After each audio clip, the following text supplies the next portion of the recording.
Welcome to the inner world of Orange. Today's topic is freedom. Freedom for the ego versus freedom from the ego. A lot of people think freedom means you can do whatever you want to. So, for example, freedom would be, well, when I was 9 years old, I had to go to bed by 8 and I had to get up and then I have to eat my breakfast, even though I don't like eating breakfast.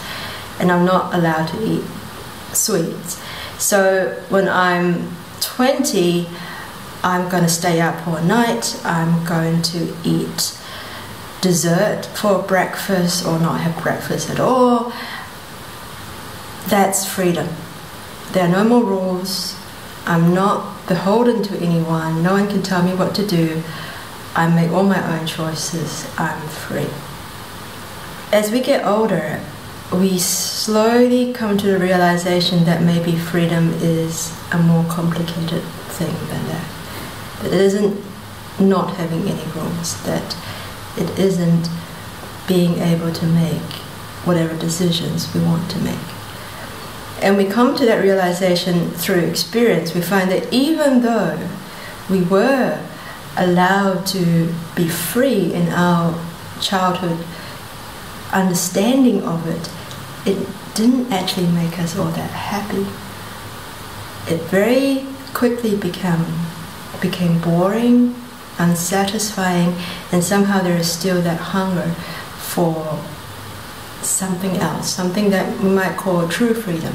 My understanding of true freedom is that it is freedom from our ego, which is very, very different from freedom for the ego, which is the childhood understanding. You know, me, want to do this, and if I can do it without anybody stopping me, then I'm free.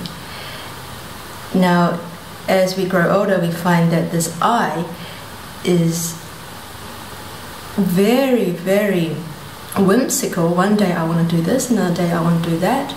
And even if we strive to give this I what it thinks it wants, it's not happy because it's decided it wants something else. It wants more, it wants bigger, or even something completely different because, oh, now it's boring. Now we don't want that anymore. So trying to satisfy the I by giving it all the freedom that it wants is in itself not a very satisfying process. Occasionally we might discover through trial and error that actually limiting the I's freedom brings something else, brings a sense of contentment.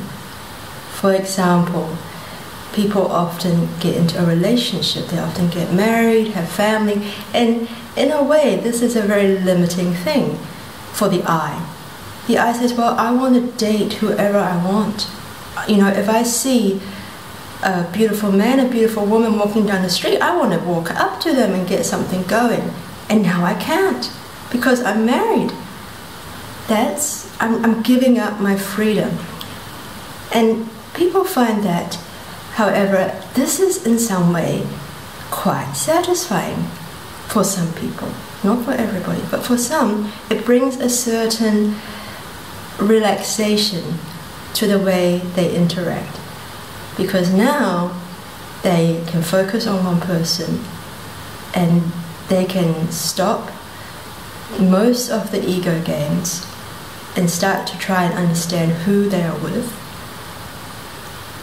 And they find that, well, this idea of building a relationship, being committed to something, putting something above the I, above my desires, above me, that's actually kind of nice. I like that on a certain level, even though I'm giving up my freedom.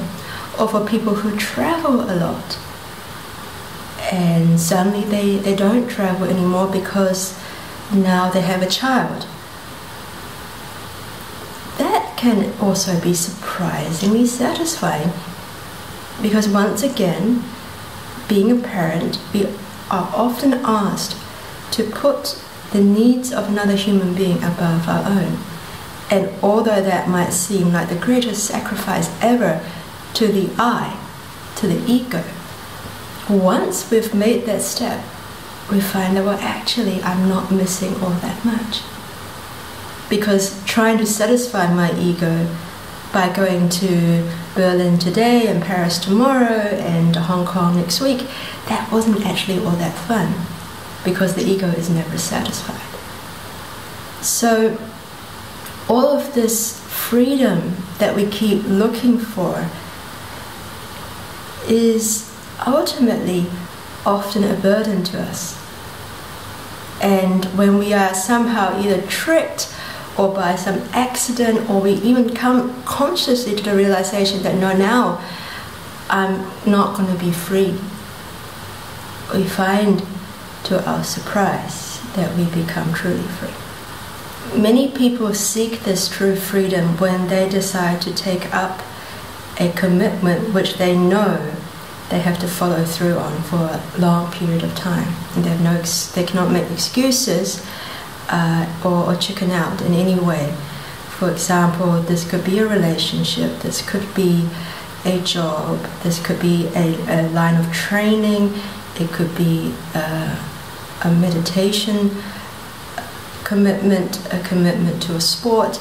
But whatever it is, it's the sort of thing where you have to get up and do it every single day. And there is no making excuses, and no possibility for the ego to say, well, actually, I don't feel like doing that today. I would rather do something else. And it's my right. I mean, I'm free to choose that, right? And a lot of people find that if they choose the opportunity to put themselves in a situation where they can say, no, we've decided that we're going to do this, we've signed up for this course, we've entered this retreat, we're in the marathon, we've had the child, now just, I don't care, if you don't want to do it, you're going to do it. And in that moment of telling themselves that and following through, they become free from the shifting winds of the ego. And it's a relief. There's almost a sigh of relief that says, well, now actually I don't have to think. I get in the morning and I don't have to think anymore. Or do I want to feed my baby today? Or do I want to put the next foot forward in a race? Or, you know, I'm in it now, so I have to. And it's not about if I want to do it, it's about how I'm going to do it. Because there's not actually that much creativity that goes into asking yourself, do I want to do this? It's either yes or no. A lot more creativity comes out of asking yourself how I'm going to do it. Because I'm going to do it now, so how am I going to do it? And there, the mind is used in its proper way. The mind is not meant to be answering questions of, do you want to do this? The mind, however, can be very useful in answering the question, how am I going to do it? Thank you for listening, and have a nice day.